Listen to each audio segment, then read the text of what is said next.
소개 좀 해드리겠습니다. 영화 제작자이신데 천만 영화 3편을 만드셨어요. 신과 함께 1, 2. 아유. 살려주시죠. 당신들은 해줄 수 있잖아요. 방해. 정성기는 왕. 진정 그것이 그대가 꿈꾸는 왕이라면 그 꿈 내가 이루어드리리다. 여기서만 4천만 관객을 모으신 원동현 대표님이십니다. 여러분. 반갑습니다. 자, 이분께 선생님 손 한 번만 보여주시겠어요? 이 손이 바로 대한민국 영화계를 움직이는 미다스의 손입니다, 여러분. 잘 봐주세요. 둘 다 손금 보려고 이러고. 막 손금인가? 점이 있나? 충무로 같은 데 가면 이 손바닥 찍혀 있는 거 그게 쌤 손이셨어요? 저는 한 번도 손바닥을 찍어본 적은 없고요. 예, 그 과찬이시긴 하고 되게 이렇게 거하게 칭찬해 주셔서 되게 민망하긴 한데 틀린 말은 하나도 없었어요. 멋있다. 보통 쌤이 아닙니다 오늘. 지금 만드신 영화가 이거 제가 소개해드린 3편만이 아니잖아요. 저는 지금까지 이제 그 한 30년 정도 영화 현장에서 일을 했는데요. 지금 10편의 영화를 만들었고 이제 한 편이 개봉 대기 중에 있고요. 제가 신과 함께를 만들었잖아요. 신과 함께 드라마 시즌제 드라마를 지금 준비하고 있습니다. 너무 재밌겠다. 신각교 드라마는 어디서 하나요? 정확하게 지금 말씀드릴 수는 좀 아직 어려운데 글로벌 OTT죠, 뭐. 예. 거기 지금 다 캐스팅은 끝났습니까? 하고 있습니다. 전하. 신이 어떻게. 나도 모르게 스카이대하고 지는 연기. 아니 어느 때보다 저희 학생들이 오늘 눈이 반짝반짝 빛날 것 같은 그런 시간이 기대가 되는데 일단 이 주제부터 말씀해 주시죠. 예, 아까 종혁 씨께서 그 정답을 말씀해 주셨는데 그 K 컨텐츠에 나왔던 음식들이잖아요. 그렇죠. 제일 왼쪽에 있는 것들은 우리 기생충에서 나왔던 짜파구리고 지금 뭐 일주일 만에 전 세계에서 뭐 1위를 기록하고 있는 오징어 게임에 나왔던 뽑기라는 게 또 있고요. 사랑의 불시착에서 저 치킨이 굉장히 큰 유행을 일으켰고 지금 미국에서는 어떤 치킨 회사가 가장 빠르게 성장하는 외식 브랜드로 지금 자리매김하고 있다라고 보니까 그러니까 컨텐츠라는 건 꼭 컨텐츠뿐만이 아니라 한국 종합적으로 대한민국의 어떤 그 위상을 올리는 그런 역할도 하지 않나 뭐 생각합니다.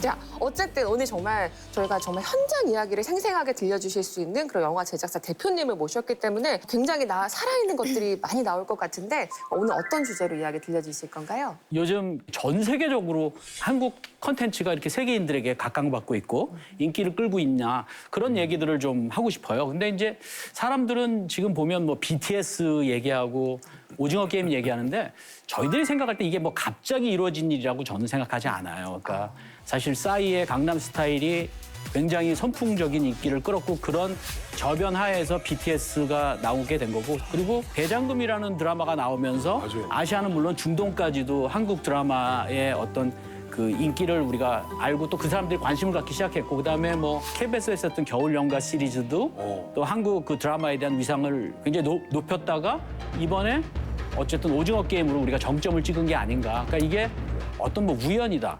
또는 뭐 되게 운이다. 이렇게 생각하기보다는 K 컨텐츠의 저력이다. 그래서 지금 왜 한국 컨텐츠가 이렇게 세계인들에게 각광받고 있고 인기를 끌고 있냐. 그런 얘기들을 좀 하고 싶어요.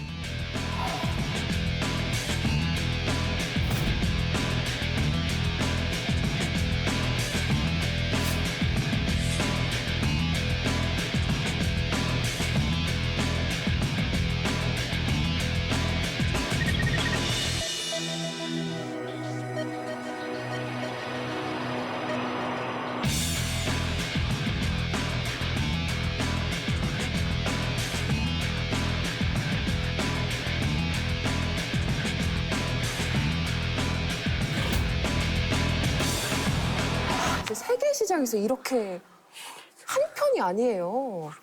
지금 그 거의 뭐 K 콘텐츠가 넷플릭스를 보면은 거의 뭐 몇십위까지 안에 몇 개씩 들어있고 그러니까. 그러니까요. 이게 진짜 꿈인가 생신가 이게. KBS에서 방영된 연모도 들어가 있으니까 어, 굉장히 뿌듯하기도 하네요. 제가 야, 놓치지 어깨가 않고 얘기하시네요. 예, 역시 직원, 예. 사책 직원. 식 직원이라뇨.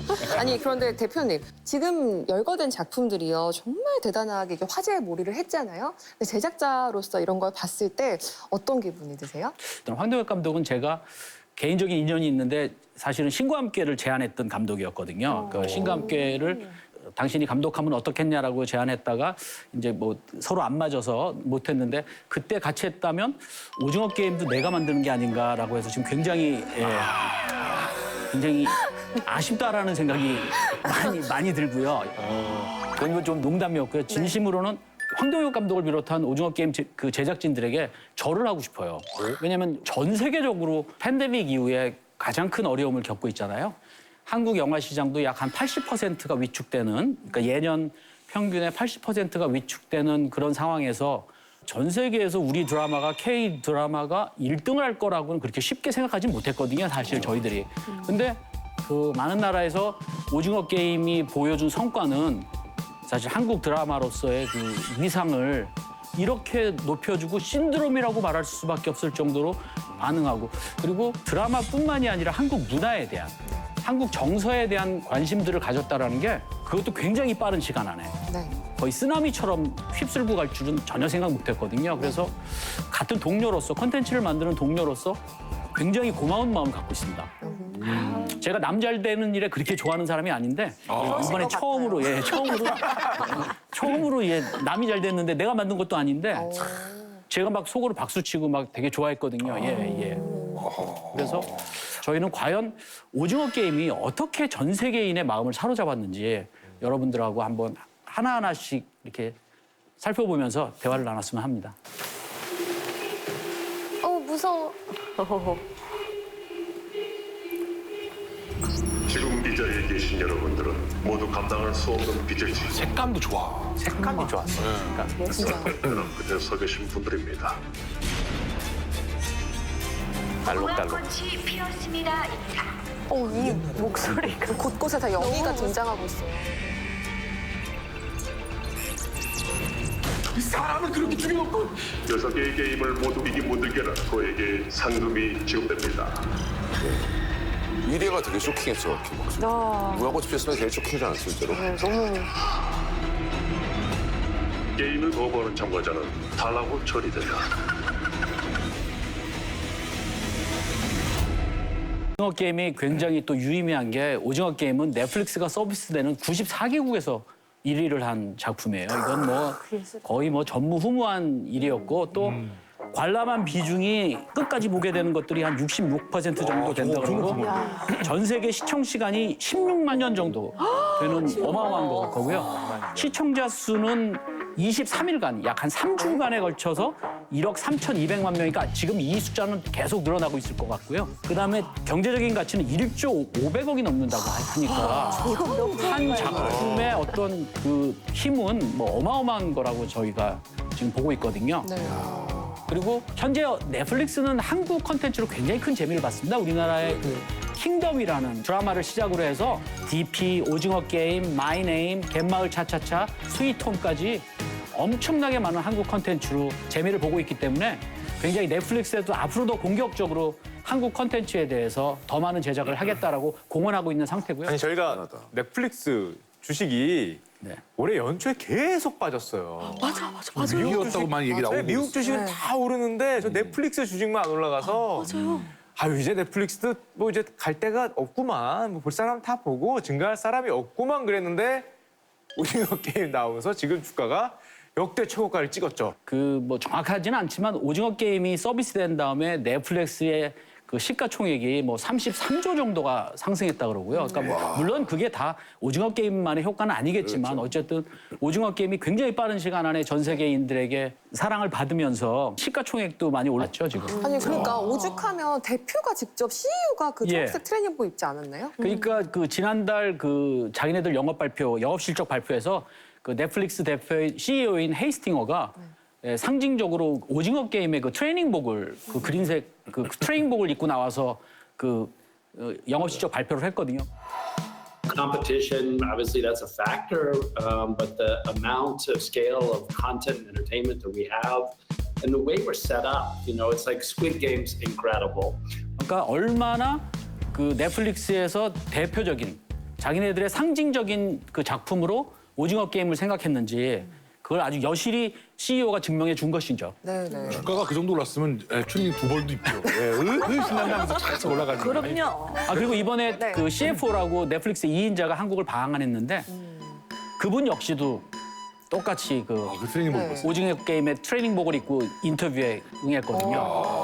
그리고 외국인들이 그동안 몰랐던 뭐 줄다리기라든지 손등치기라든지 구슬치기라든지 1970년대, 80년대 한국의 어떤 전통적인 놀이가 지금 뭐 뉴욕이라든지 베를린, 뭐 암스테르담 등등 유럽에서도 아시아 국가에서도 북미에서도 그 성행되고 있고요. 그다음에 전 세계 가장 트렌디한 뉴욕에서도 지난 2021년 코리안 페스티벌에서 한국 문화 체험이 3만 명이 넘는 사람들이 다녀갔다고 합니다. 그리고 한국 그런 음식들이 외국인들에게 전혀 이제 낯설거나 생경하지 않은 것들로 됐고요.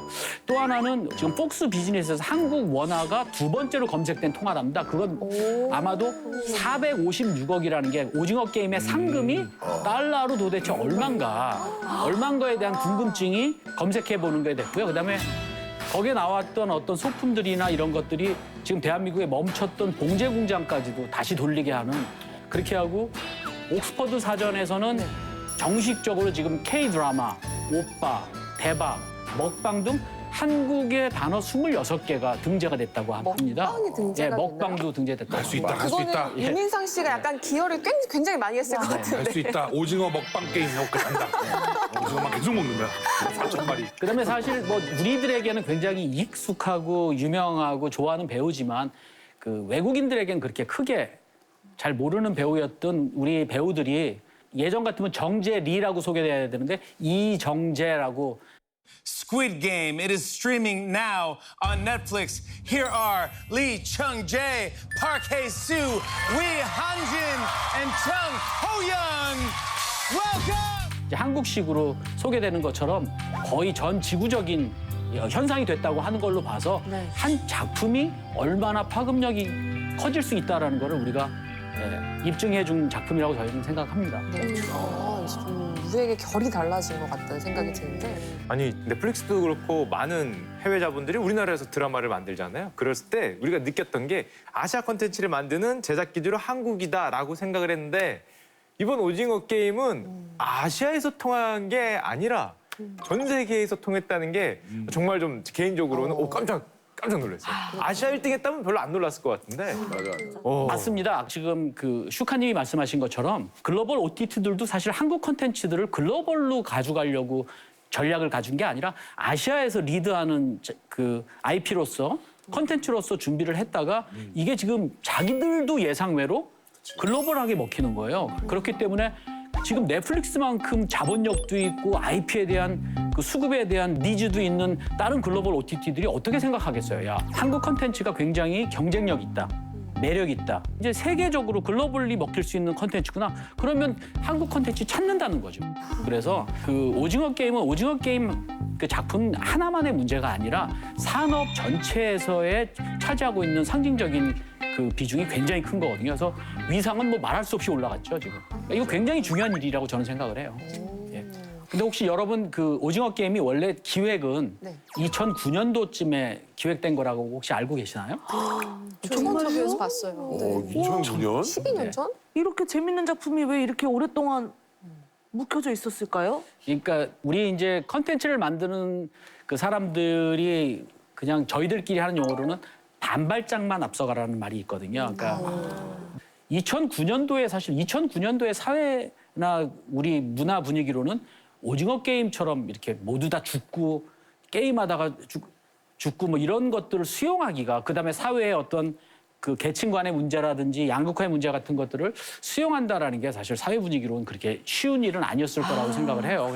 그랬고 전체 관람가를 가장 중시하는 공중파에서 맞아요. 그 오징어 게임 같은 드라마를 수용한다라는 건 거의 파격적인 행보였기 때문에 아마 이거를 만들 수 있는 사회적인 분위기는 아니었는데도 불구하고 어쨌든 황동혁 감독이 그 10년 넘게 묵혔던 자기의 기획을 넷플릭스는 이런 유의 작품들을 수용할 수 있었다라는 게 현재의 그 신드롬과 맞닿아 있었고요. 그다음에 사실 한국 영화가 전 세계에서 1등 하는 거는 물리적으로 거의 불가능합니다. 그 이유는 뭐냐면 그러니까 70억의 영화를 만드는 순수 제작비, 30억의 그 광고 배급 비용을 써서 100억 정도로 한국 영화를 만드는데 우리가 북미에서 제대로 한국 영화를 선보이려면 일반 대중들에게 1억 불 정도의 홍보 비용이 필요합니다. 배급 비용이. 그러면 100억짜리 영화를 가지고 1,200억의 배급 홍보 비용을 그 감수해 줄 배급사가 없거든요. 근데 OTT는 그 비용이 없거든요. 그러니까 홍보 마켓 비용이 없기 때문에 한국 콘텐츠를 선보이는 유통 구조로서는 최적의 네. 여건이었다라는 것도 저희가 잊어서는 안 된다고 생각합니다. 제가 오늘 자꾸 강연에서 OTT 그러는데 여러분 OTT가 뭔지는 다 알고 계시겠죠? 아, 이거 OTT 이거 좀 그래도 시청자 여러분들 좀 생경하신 분들도 있을 것 아니 여기 같아서. 배우분이 직접 알고 계시는 우리 형님에게 물어보시죠. 그건 아무래도 아시겠죠. 이런 쪽에 형님께서 뭐의 약자인가요? 핸드폰 좀 줄래요? 아니 핸드폰 그러면 안 되죠. 핸드폰. 아니 OTT 생각해보니까 이게 무슨 약자인지 한 번도 궁금했던 적이 없는 것 같아요. 그냥 이 개념에 대해서만 그냥 받아들이고 아니, 그러니까 지금 좀 나도 모르고 얘기했으니까 하세요. 뭐 삼행시 지으라고요? 혼자 살겠다는 거야? 그만해 이러면 다 바보로 죽어.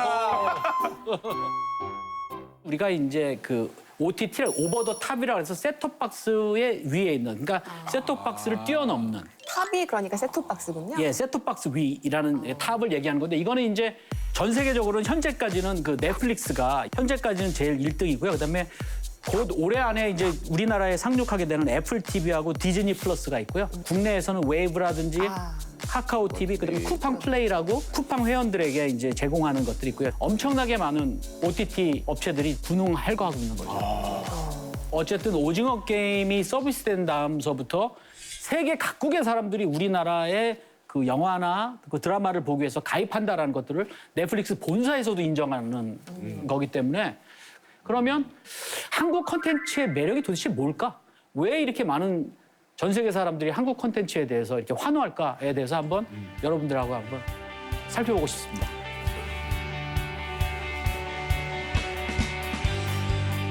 드라마 오징어 게임의 열풍이 오징어 게임을 시청한 사람들 이제 전 세계 1억 가구를 훌쩍 오징어 넘어섰습니다. 게임의 오징어. 1억 가구 시청. 대박이다. 아, 너 공장에서 만든. 대단하다.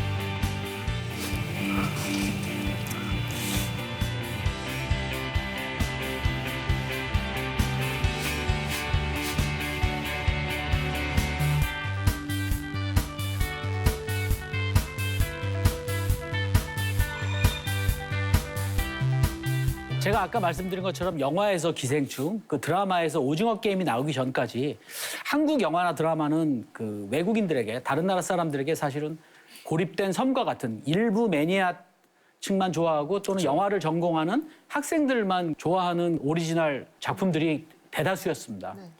왜 그렇게 많은 나라 사람들에게 고립된 섬과 같은 존재로 있었는지 혹시 여러분들 생각해 보신 적 있으십니까? 일단은 그렇게 옛날에는 그런 인터넷 이런 게 확실히 안 돼 있으니까 기본적으로 그런 거 있을 테고. 이 대상이 한국이니까 한국만 바라보고 만들었던 게 아닌가. 지금은 좀 시야가 넓어진 게 아닌가? 그런 생각. 그리고 한국 콘텐츠에 영어 자막이 달리기 시작한 게 얼마 안 되지 않았나요? 언어적인 그런 문제도 있었을 것 같은데. 맞습니다. 그러니까 한국어라는 게 사실은 굉장히 우리에겐 취약한 점이었습니다. 한국어로 본다는 게 물론 자막이라는 서비스가 그 시행되고는 있지만 컨텐츠의 강국인 미국이나 또 뭐 유럽 이런 데서 그렇게 흔하게 자막을 그렇게 보거나 뭐 그러진 않았잖아요. 그러니까 한국어라는 게 핸디캡이었던 거죠. 핸디캡이었는데 이제 그런 핸디캡을 뛰어넘은 게 한국의 그 차별적인 스토리텔링. 그 스토리텔링이 있었기 때문에 한국의 창작자들이 보여주는 게 이거는 뭔가 something new, something fresh. 이건 뭔가 신선한데? 이건 좀 새로운데? 그런 느낌을 주게 하면서 대중성을 확보했다라는 것이 한국 콘텐츠를 성장시키는 데 큰 역할을 했다고 생각합니다. 저는 좀 이런 K 콘텐츠들이 조금 의외라고 생각했던 부분이 한국만의 그런 웻한 정서가 있잖아요. 그런 서양 사람들은 더 드라이한 거를 좋아할 거고 라는 생각이 있었는데 이번에 이 열풍을 보면서 의외로 또 이런 한국의 한이라든지 이런 웻한 그런 감정들이라든지 이런 것들에 공감을 하는 걸까? 되게 좀 의아했었거든요. 저는 그거는 지금 유나님께서 되게 좋은 지적을 해주셨다고 생각하는데요. 사람들은 한국적 이야기라고 생각하는데 이야기와 소재는 한국적일지 모르겠지만 거기에 담고 있는 메시지와 기저에 있는 생각들은 전 세계 사람들이 고민하고 있는 현재의 문제를 우리가 다루고 있거든요. 그러니까 그거에 대한 표현 방식이 한국적이라는 거지 그 안에 있는 큰 메시지와 정서는 세계인들이 모두 다 공감할 수 있는 이야기를 갖고 있는 거거든요. 근데 그렇다고 해도 그 주제의식을 사실 담은 게 우리 콘텐츠뿐만은 아니었을 것 같아요. 네네. 외국에서도 그렇게 많이 풀어낸 경우가 많지 않았을까요? 그러니까 큰 차이가 뭐냐면 예전에는 우리 좀 오래전이긴 하지만 검열도 있었고 등급 이런 것도 있었고 굉장히 한국 콘텐츠를 만드는 게 자유롭지 못했는데 우리가 굉장히 빠른 시간 안에 사회가 민주화가 되면서 자기가 하고 싶은 이야기를 다 할 수 있는 걸 또 그렇게 다 하는 얘기를 존중하는 사회로 됐거든요. 그래서 기생충도 사실 어떻게 보면 한국 사회에 저변에 깔려 있는 가장 큰 문제를 다루고 있고 오징어 게임도 마찬가지잖아요.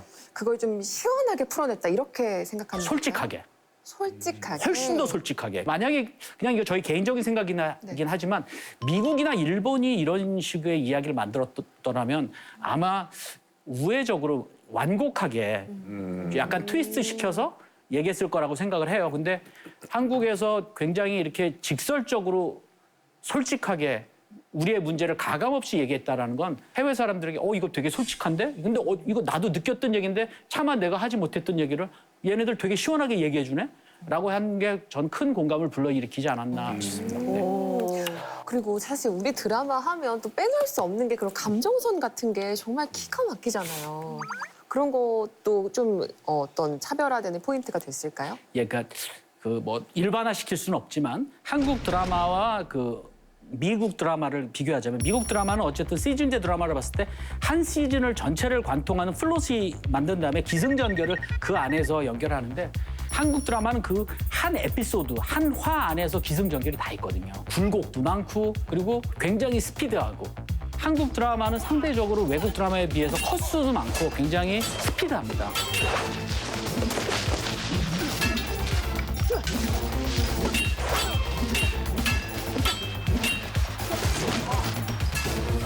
그래서 감정이 굉장히 빨리빨리 전달되면서 지금 급히 돌아가는 사회 현상에 익숙해 있는 전 세계 관객들에게 굉장히 적합한 어떤 포맷을 유지하고 있고요. 또 하나는 예전에 만들었던 형식의 기승전결 방식에서 지금은 승전결기 방식이 더 많이 됩니다. 그래야지 다음 화를 보게 되거든요. 그러니까 궁금하게. 기승전결에서 완결을 시켜버리면 뒤가 덜 궁금한데 승전결기로 하면서 다음 화를 기다리게 하는 to be continued. 우리가 이걸 절단신공이라고 그러거든요.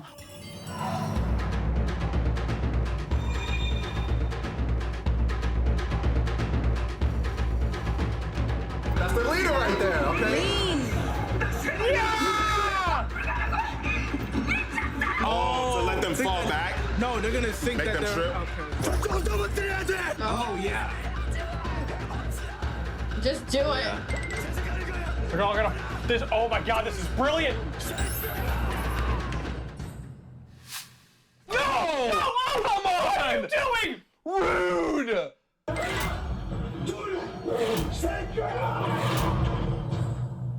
No! What the? How the end it like that? I hate that they left us on a cliffhanger. Because I've actually lost that way. Oh no! No! Don't end it like that, bro. Oh my God. 예, 그게 절단신공이라고 그러는데 그게 사실은 테크닉이거든요. 이야기의 테크닉이기 때문에 그런 것들에서 우리가 굉장히 최적화된 그런 경험치들을 갖고 있고 그런 데이터를 갖고 있기 때문에 이런 것들이 아마 외국 관객들에게도 어필하는 게 아닌가 그렇게 생각을 하고 있습니다. 제가 너무 이렇게 자랑만 한 것 같은데 이렇게 한국 콘텐츠가 스토리텔링 강국이 된 게 사실은 이유가 있거든요. 이유요? 이유요? 그러니까 어떤 신드롬을 만들었거나 또 글로벌 무대에서 굉장히 환영받았던 K 콘텐츠의 공통점이 혹시 뭔지 아십니까? 저는 제 동생 때문에 알게 됐는데 아 이거 재밌다 이거 봤어? 라고 하면 그거 웹툰 원작이야 라는 답을 많이 들었었어요. 네. 그래서 이미 웹툰에서 검증이 된 그런 스토리들을 가지고 2차 제작을 하는 경우들이 많구나를 그때 인지하게 됐거든요. 정답입니다. 이거네.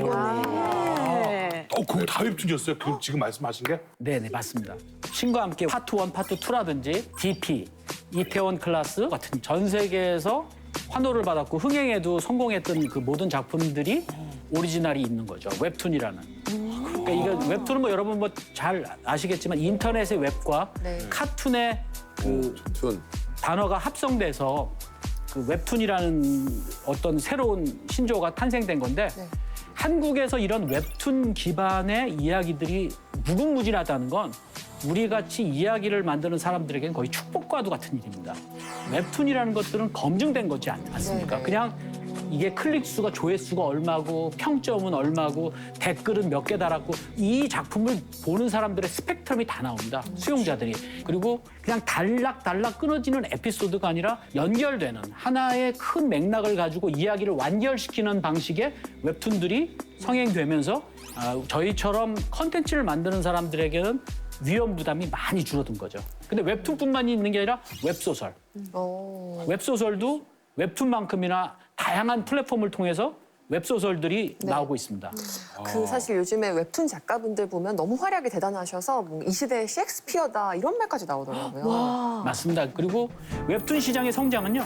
2013년도에 불과 10년도 안 되는 1,500억 원에 불과했지만 지금은 1조가 넘는 시장으로 발전을 했고 이거는 로컬 시장뿐만이 아니라 이제는 전 세계에서 만화 강국이었던 일본과 미국에서도 한국 웹툰 플랫폼들이 가장 영향력 있는 플랫폼으로 자리 잡으면서 향후 100조 원이 넘을 거라는 시장 규모가 100조요? 네, 100조 원이 넘을 거라는 완전히 저는 미래 컨텐츠를 먹여 살리는 미래 먹거리 산업의 초석이라고 저는 생각을 합니다. 근데 그렇게 말씀 들으니까 사실 그걸 조금 어떻게 보면 몇 년도 시대를 앞서가셨던 분이 바로 쌤이신데 그 주호민 작가가 이름을 알리게 된 게 이 신과 함께 때문 아니었나요? 예, 맞습니다. 저도 제가 앞서갔다기보다는 겁이 많은 거죠. 그러니까 저는 이렇게 돌다리를 용감하지 못했기 때문에 정말 철저하게 그 플랫폼에서 다 거의 1등하는 것들이 왜 1등이었는지, 왜 많은 사람들이 좋아했는지를 분석해서 만들었습니다. 그러니까 신과 함께는 제가 처음 웹툰을 접했을 때 이미 36회를 찍었던 거고 평균적으로 2만 개의 댓글이 달릴 정도로 엄청나게 많은 사람들이 보고 있음에도 인지도 선호도가 좋아요가 엄청나게 많았다는 거는 내가 망하려고 정말 죽을 각오로 노력하기 전에는 망하기 쉽지 않겠다라는 자신이 망하려고 노력하기 전에는 망하기가 힘들겠다라는 이미 생각. 완짝이.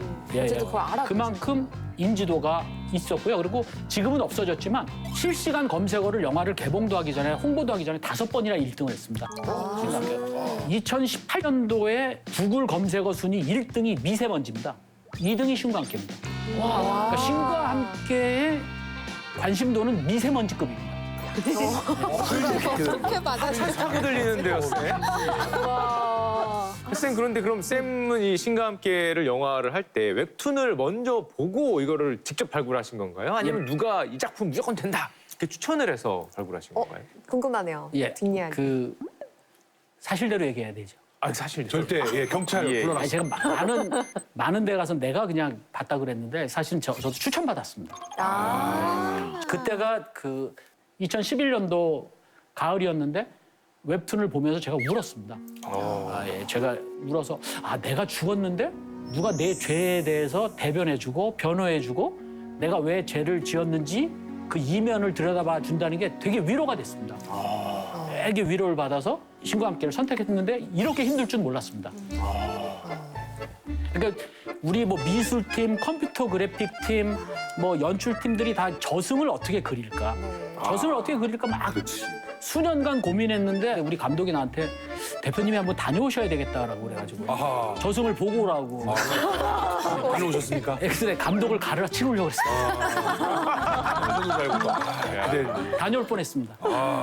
그리고 또 궁금한 게 있는데 네. 캐스팅도 어디 쌤이 관여를 하시는지. 왜냐면 특히나 우리 저기 덕춘 역할로 나오는 김양기 양이 이렇게 또 완전히 머리 동그랗게 해가지고 만화랑 똑같이 생겼잖아요. 100%예요, 100%. 아, 너무 귀엽더라고. 그런 맞아요. 캐스팅도 혹시 딱 보시고 뭔가 이렇게 딱. 주연급은 네. 그러니까 주연하고 조연급까지는 저희가 이제 같이 논의를 하고요. 그 당시에 우리 촬영 감독이 덕춘과 우리 싱크로율이라고 그러잖아요. 똑같은 배우가 있다 그래가지고 그 김양기 양을 봤는데 저는 진짜 만화에서 이렇게 만화책을 찍고 나왔다고 생각했습니다. 똑같았습니다. 그래서 그죠? 정말 너무너무 감사한 친구였습니다. 캐스팅. 예. 쌤 이건 제가 개인적으로 궁금해서 하나만 좀 여쭤봐도 돼요? 개인적으로 많다고 아니 너무 개인적으로 말하는 거 아니야? 이정재 씨가 그 나오는데 자기는 까메오로 한두 장면 나온 줄 알았더니 뭐 그냥 계속 찍더라 이런 말씀을 주셨는데 저희도 이렇게 분량이 늘어날 줄은 몰라서 본의 아니게 이정재 씨에게 많은 시간을 할애하게 해서 이 자리를 빌어서 또 죄송하다는 말씀. 이제 왔어요? 이 자리에서 그걸. 지금 이제 워낙 월드스타가 됐기 때문에 지금 무릎이라도 꿇고 싶습니다. 굉장히 지금 기분 좋을 때 현실적이시네요. 사과하는 느낌이네. 네, 지금 진심으로 사과하고 싶습니다. 그때 잘해줄 걸 뭐 이렇게 생각하시고 예. 굉장히 많이 생각하고 있습니다. 쌤, 신과 함께를 보면서는 저조차도 와, 이 CG 기술이 한국 기술이 맞나? 라고 생각이 들 정도로 많은 분들이 되게 공감을 하실 텐데 지금 대한민국의 영화를 구현하는 그런 기술이 어느 정도까지 와 있는지 좀 궁금해요. 어쨌든 그 테크놀로지의 최고의 선두는 헐리우드입니다. 헐리우드에 있는 뭐 그 루카스 필름이라든지 뭐 스타워즈를 만들고 헐리우드의 블록버스터를 만드는 사람들의 솔직히 말씀드려서 그 CG의 기술까지 한국이 와 있지는 못합니다. 근데 비용을 또 코스트를 생각해야 되지 않습니까? 지금 헐리우드에서 만들어지는 CG의 비용이 한국 영화 전체 제작비보다 높습니다. 근데 만약에 우리에게 그런 정도의 비용을 준다면 그 정도의 시간을 준다면 우리가 훨씬 더 잘 만들 전 자신이 있습니다. 그러니까 지금 한국의 영화나 드라마를 만드는 창작자들이 내가 상상하고 있는 것들이 구현이 안 될 거야라는 의심은 안 하고 있습니다. 우리의 테크놀로지, 기술력들도 전문화돼 있고 전문화돼 있는 것보다도 더 중요한 건 이제 그게 엔진화. 그러니까 프로그래밍화 된다는 게 한국 컨텐츠를 더 발전시키는데 중요한 요인이 아닌가라는 생각을 합니다. 우리가 에코시스템이라 그러는데 한국 컨텐츠 비즈니스의 가장 큰 경쟁력은 이런 원천 소스와 스토리텔러 창작자들과 그다음에 기술력들이 다 한 시장 안에서 겸비돼 있기 때문에 저는 이게 앞으로 대한민국을 이끌어갈 미래 먹거리 산업으로서 굉장히 매력 있는 것이 될 거라고 저는 믿고 있는데 그러면 우리 한국 컨텐츠가 그동안 어떻게 해왔길래 이런 경쟁력을 갖출 수 있을까? 한번 화면 한번 보시면서 말씀 나누도록 하시죠.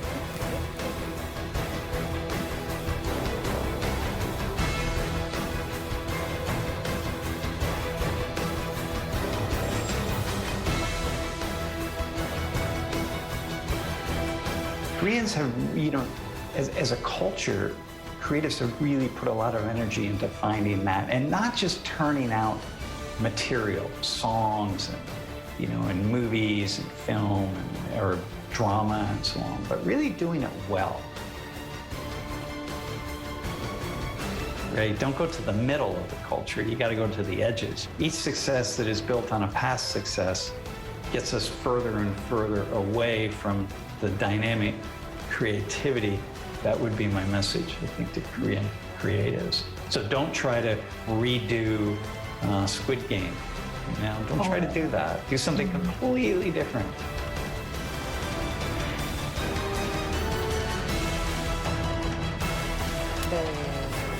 중심에 있지 말고 이제 변두리로 가라는 말. 또 과거의 성공에 기댈수록 이제 창의적 성과는 멀어진다는 말이 가장 인상적이었던 것 같아요. 외웠어요? 전교 1등 출신이니까. 똑똑하신 분이에요. 진짜 그럼요. 기억력이 진짜 되게 좋다. 또 오징어 게임을 만들지 말고 완전히 새로운 것을 하라.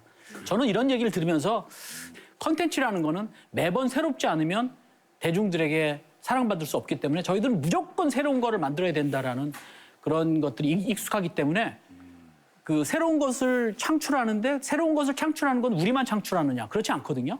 헐리우드이건 뭐 중국이건 어디건 똑같이 새로운 걸 만들려고 하는데 그러면 왜 한국 콘텐츠가 경쟁력이 있냐? 그거는 가성비라는 겁니다. 가성비. 세계에서 1등을 하고 있는 한국 콘텐츠들의 순수 제작비가 도대체 얼마일까라고 생각했을 때 굉장히 한국 콘텐츠가 매력적이라는 거죠. 넷플릭스가 올해 한국에 투자하기로 한 돈이 얼마인지 혹시 아십니까? 우리 씨 아세요? 많은 금액. 전 재산 아닌가? 전재산. 2021년에 네네. 투자하겠다고 발표한 돈이 5,500억입니다. 지금 2016년도에서부터 지금까지 그 넷플릭스가 한국 콘텐츠에 투자한 돈이 약 한 8천억에 육박합니다. 7,700억에서 8천억 내외라고 하는데 이거는 어마어마한 돈입니다. 우와, 엄청나다. 근데 우리 한번 냉정히 생각해 보자고요. 넷플릭스가 한국 문화를 알리려고, 한국 드라마를 알리려고, 한국 영화를 세계에 알리려고, 한국 그 컨텐츠의 우수성을 세계에 알리려고 하겠습니까? 절대로 그렇지 않습니다. 거기는 우리가 기대해서도 안 되고 그들이 한국 컨텐츠가 그만큼 가성비가 높고 효율이 좋기 때문에 한국 컨텐츠에 그렇게 투자를 하는 겁니다. 지금 넷플릭스에서 만들어지고 있는 그 큰 드라마들 더 클로저는 회당 제작비가 280억 정도고요. 그러니까 이거는 회당이요? 예. 그다음에 더 크라운은 152억, 기묘한 이야기 140억, 더 겟다운 128억, 더 위쳐가 116억, 브리저튼이 80억인데 우리 스위트홈이 약 한 30억, 오징어 게임 28억, 킹덤 23억, 지리산 20억. 와. 그러면 거의 뭐 10배입니다. 근데 5배 이상 또는 10배까지 가는 제작비보다 훨씬 더 많은 관객들이 좋아하고 호응하고 사용했다면 콘텐츠를 운영하는 플랫폼 사업자의 입장에서 한국 콘텐츠만큼 가성비 좋은 게 어디 있습니까? 근데 투자한 것만 보면 좀 뭔가 마음이 별로 좋진 않네요. 근데 이제 가성비가 좋다는 게 우리나라 스태프들이 해외 스태프들에 비해서 좀 뭐랄까 대우를 좀 못 받는다는 의미인 건지 어떻게 해석하는 게 나을까요? 그럼 이렇게 생각해야 됩니다. 판이 좀 틀린 거. 예, 그 마켓이 다른 거죠. 네. 예를 들면 우리의 노동법이라든지 근로기준법이라든지 그런 걸 안 지키면서 한다든지 또는 동종의 뭐 한국에서 만드는 공중파 드라마라든지 뭐 종편 드라마라든지 케이블 드라마라든지 일반 드라마를 받을 때의 대우보다 적게 받는다면 한국 스태프들이 문제가 되겠죠. 이거는 그렇지만 제가 볼 때는 OTT 드라마의 그 스태프들의 처우나 이런 것들이 그렇게 떨어지지 않을 거라고 저는 생각을 합니다. 뭐 제가 모든 거 그건 다 내부 자료이기 때문에 제가 볼 수 없겠지만.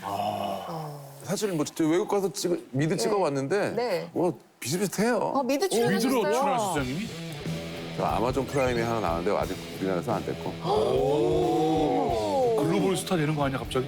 아, 나 이런 얘기 안 하려고 했는데. 저는 지금 왔어요. 역시 방송하고 있어요. 근데 어쨌든 이 한국 컨텐츠의 위상이 커지면서 한국 크루들도 뭐 기술 스태프들도 해외로 진출하고 있습니다. 뭐 감독이나 배우들만 진출하는 게 아니라 우리의 기술 스태프들도 굉장히 실력들이 좋거든요. 그러니까 맞아요. 우리 크루들도 이제 해외 작품에 다 진출하기 때문에 이제 전반적으로 이 산업 자체가 다 이렇게 올라가는 효과를 저는 낼 거라고 생각합니다. 두 번째 우리 컨텐츠의 경쟁력은 내부 구조가 있습니다. 그러니까 우리 그런 말 하지 않습니까? 그 전 세계에서 양궁이 가장 어려운 게 국내 평가전이라고. 네. 국내 선발전. 국가대표 대회. 예, 국가대표 선발전이 전 세계에서 대한민국 선수들이 접해야 되는 양궁 대회의 어떤 경기보다 더 치열하다고 그런 게 있기 때문에 지금 우리들이 그 나오는 작품들 뭐 DP가 됐건 킹덤이 됐건 사랑의 불시착이 됐건 오징어 게임이 됐건 간에 다 한국 작품들이 나오기만 하면 잘 된다고 생각하지만 이 로컬 시장에서 엄청나게 많은 치열한 경쟁을 하고 있습니다. 그러니까 이미 내부 안에서의 경쟁을 그 통과한다는 것 자체가 큰 어려움이기 때문에 나오는 작품들은 다 시작서부터 치열하게 이야기를 만들고 있고 그다음에 한국처럼 이렇게 로얄티가 없는 나라가 별로 없습니다. 어떤 막 물론 유명한 배우도 있고 유명한 감독도 있지만 그렇다 해서 그 사람들의 작품이 무조건 선택되고 무조건 잘 되고 그런 건 아니지 않습니까? 그렇기 때문에 아이디어만 있으면 또 그 작품들이 오고 DP의 작가는 김보통이라고 또 드라마를 써본 적이 없는 웹툰 작가가 또 드라마에 들어오고 그러니까 이 한국 컨텐츠 산업의 유연성 새로운 아이디어를 가진 사람들을 쉽게 받아들이는 그 오픈된 산업 구조, 또 그 플레이어들의 어떤 마인드가 저는 한국 컨텐츠를 더 발전시키는데 중요한 요인이 아닌가라는 생각을 합니다. 보통 쉬운 게 아니죠. 아니, 어려운 게 아니죠, 뭔가. 보통 쉬운 게 아니죠.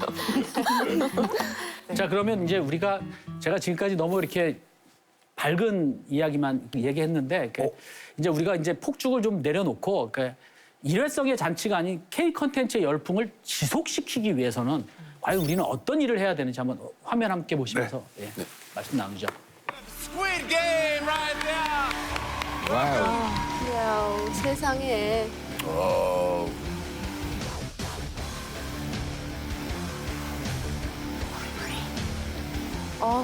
멋있어. 지옥이 많아지? 원래, 여튼.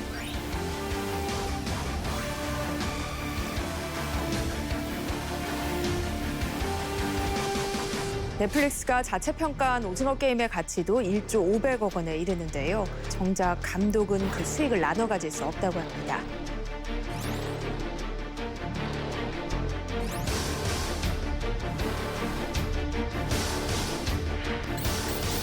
저것도 다 만화였어. 이렇게 행복을 항상 불안해해야 한다니. 오징어 게임이 왜 넷플릭스로 갔을까요? 오징어 게임이 성공하니까 제주는 한국 사람들이 다 부렸는데 도대체 돈은 다 플랫폼 사업자들이 다 가져가고 이런 불공정한 계약이 있느냐라는 이런 말씀이 있는데 더 좋은 조건을 제시했는데도 넷플릭스로 간 게 아니라 한국에서는 아무도 오징어 게임에 대한 밸류를 알아보지 않았습니다. 너무 잔혹하다. 그리고 한국 사회에 너무 어두운 면을 그리고 있다. 그리고 너무 선정적이다. 너무 폭력적이다. 10년 전에 검토하다가 이건 말도 안 돼라고 안 했다라고 하는 것들을 그러면 로컬 시장이 아닌 글로벌 OTT에서는 충분히 우리 이런 얘기 충분히 받아들일 수 있어. 그러니까 나는 이거의 하나의 장르의 다양성을 위해서라도 우린 픽업할 거야. 근데 우리 간섭 안 해. 오케이. 당신 컨셉 믿고 의지대로 만들어봐라고 밀어준 넷플릭스가 우리가 그렇게 비난의 대상이 돼야 되느냐. 라는 거에 대해서는 저는 우리가 한번 논의해봐야 된다고 생각합니다. 다만 지금은 모든 권리를 다 OTT에 주면서 10에서 30% 정도의 수익 분배를 갖는데 그러니까 넷플릭스는 제작사에다가 모든 제작비 전액을 대고 그러니까 그것은 무엇을 의미하냐면 모든 리스크를 이 넷플릭스가 다 테이크한다는 겁니다. 망해도 우리가 책임지겠다. 네, 망해도 우리가 책임지겠다. 빵원이네요, 빵원. 예. 망해도 몇백억입니다. 그런 것들을 다 책임져주고 지금 30%는 거의 기대하기 어렵고요.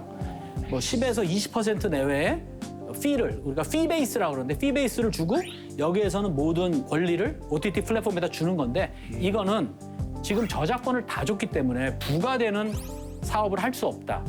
또 거기에 따르는 이익에 대해서 하나도 제작진에게 돌아가지 않는다라고 해서 지금 문제라고 생각합니다.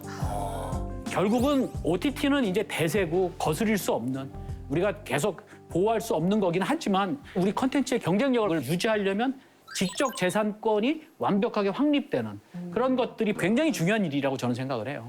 예. 프랑스에서는 지난 7월에 OTT에서 프로듀서의 권리를 보호하기 위한 법을 아예 개정을 했다 그러고요. 그러니까 프랑스에 들어온 글로벌 OTT의 경우에는 매출액의 20%를 무조건 로컬 드라마에, 프랑스 드라마에 지원해야 된다는 조항이 있고요. 그다음에 헐리우드에서도 이제 변화에 지금 조짐이 보이고 있거든요. 그건 뭐 너무 당연한 일입니다. 그래서 앞으로는 그 계약 조건이 변경되면서 그것들이 다 한국으로도 다 올 거라고 저는 생각을 하고 있습니다. 두 번째, 우리 콘텐츠의 경쟁력을 유지하려면 지원은 하되 간섭은 하지 않는다. 김대중 대통령 시절에 한국 콘텐츠에 대한 큰 변곡점이 하나 있었는데 그때 정부에서 내건 슬로건이 지원은 하되 간섭은 하지 않는다.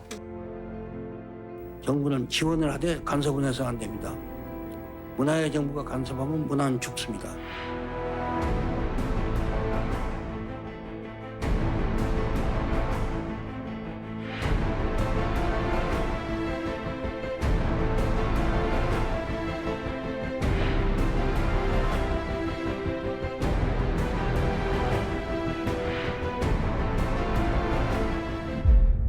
이거 굉장히 매력적인 슬로건이거든요. 오, 그런 게 있었구나. 되게 중요한 게 창작자들은 지원은 필요하지만 간섭은 굉장히 안 좋은 거거든요. 그렇겠죠. 아니 예를 들면 화가한테 돈을 대고 캔버스를 사주고 밥을 사주는 사람이 그림 이렇게 그려라, 음영은 이렇게 해라 하면 되겠습니까? 그러니까 화가에게 모든 걸 맡기고 무한한 지원을 해주면서 창작자들을 더 활용할 수 있는 기회를 좀 가졌으면 하는 바람입니다. 다음으로 우리의 그 로컬 OTT를 만들어서 세계를 상대로 그 비즈니스를 하는 게 전 답이라고 생각을 합니다. OTT 플랫폼들은 다 컨텐츠 장벽을 치고 있습니다. 그러니까 자기네 소유의 컨텐츠는 다른 플랫폼에다가 제공하지 않는 이제 그런 정책을 쓰고 있기 때문에 한국 컨텐츠들도 이제 한 군데로 결정을 해야 되는 그런 상황에 있거든요. 그래서 이제는 외국 글로벌 OTT에 계속 납품하는 그런 형태를 띌 것인지 저는 지금 대한민국의 경제력이 결코 작다고 생각하지 않거든요. 맞아요. 근데 이제 왜 우리는 로컬 컨텐츠를 못 만들, 로컬 OTT 플랫폼을 못 만들까?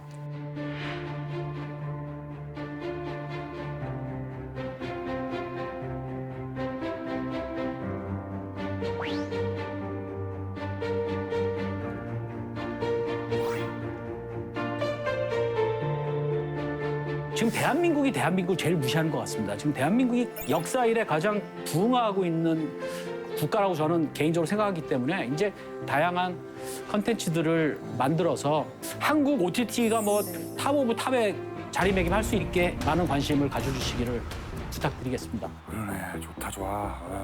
미래는 아마 지식 재산권의 싸움이고 우리가 무형으로 잘 안 보이지만 그게 창출해내는 부가가치는 엄청나게 많기 때문에 미래의 먹거리 산업으로 한국 컨텐츠 비즈니스가 굉장히 매력적일 거라고 생각합니다. 가슴이 웅장해진다. 아, 진짜 오늘 저희 오징어 게임을 시작으로 본격 세계 최강자의 자리에 오른 한국 콘텐츠의 현재와 미래를 짚어보는 시간이었는데 앞으로도 K 콘텐츠가 미래 사업으로서 경쟁력을 유지하면서 자랑스러운 K 반도체 배터리 자동차의 뒤를 이어나가기를 응원하겠습니다. 자, 대한민국 영화계 미다스 손 귀한 시간 내주신 원동현 쌤 여기서 보내드립니다. 고맙습니다. 감사합니다.